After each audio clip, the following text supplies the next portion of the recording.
Sayyid Banan Bazali. Hello, parents. So today we're going to be talking about Big Cat, Little Cat.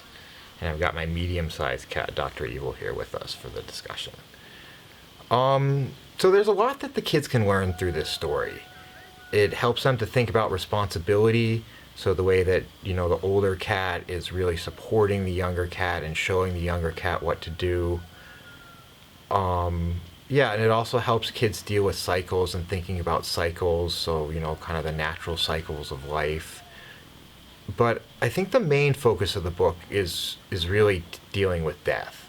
And how do we deal with it when people close to us or, the animals that we love pass away.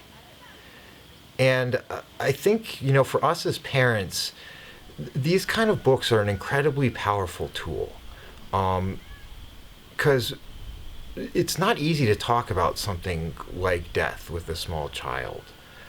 But by approaching the subject through something like a storybook, it makes the whole thing a little bit more accessible and a little bit easier to get into.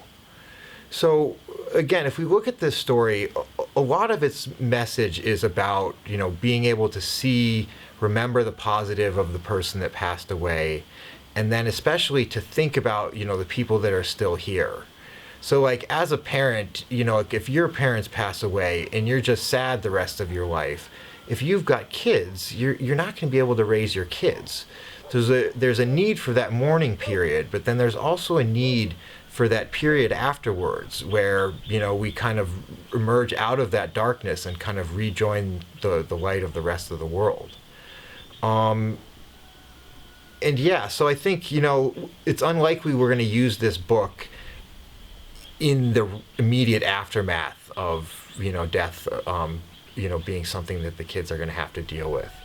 But I think, as we start to emerge out of that period, and it's, time for the kids to kind of, come out of the darkness of that woods, I think this book can be a really powerful tool by really basically using the story and using the book to facilitate that discussion about,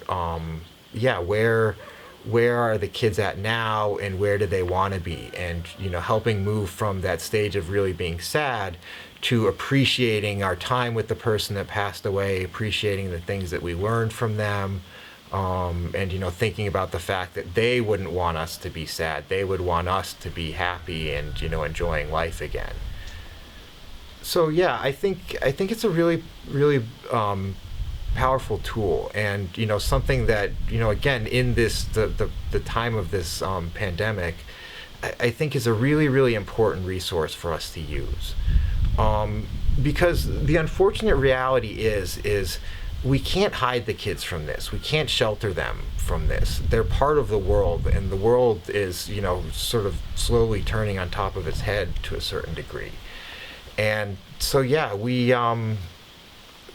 have to sort of have enough respect to make sure that we don't try to sort of keep the kids out of this, and that we really try to include them, which is an easy thing not to want to do. So I'm speaking to you here from South Africa, and we've actually had some experience with major diseases in the last 20 years. We were really hit heavily by HIV and AIDS for a while. And one of the mistakes that a lot of parents made during that crisis is, because again, the difficult thing about HIV and AIDS, and one of the reasons that had such a big impact on our communities, is it basically affected the people who were parents and parenting age. So a lot of kids lost their parents while they were still really young. And some of those parents, when it was reaching the end and they were starting to get really sick, and they knew they really weren't going to be seeing their kids anymore, a lot of them didn't say that they were passing away. They told the kids that mommy's going to work in Durban, or I'm going on a trip, and they were basically trying to protect the kids from this terrible thing that was happening. But the reality is that thing happened no matter what. And so a lot of the kids, even though the parents were trying to kind of protect them from that trauma, ended up dealing with that trauma, and then a second trauma of, finding out what really happened from their friends or, in some way that really wasn't really helpful. And so again, I think it's an important lesson that we learned through our experience with that kids are, they're a lot stronger than we think they are. They do have quite a phenomenal resilience, and it's important that we treat them with that respect. Again, we do need to protect them, but I think we need to be balanced and be careful in how far we go to protect them. And at some point, if the reality is the reality, our only option is to try to find, kind of softer and more child-friendly ways to bring them on board, because unfortunately, I'm not sure we have much choice. Okay, so hopefully you guys can use this book. Well, hopefully you won't have to use this book, but if you do come across that situation, hopefully this book can be helpful. Hang in there, stay tough, we're there with you. Thanks, guys. Bye. Thank you for watching. Don't forget to check out our downloadable activities on thanda.org.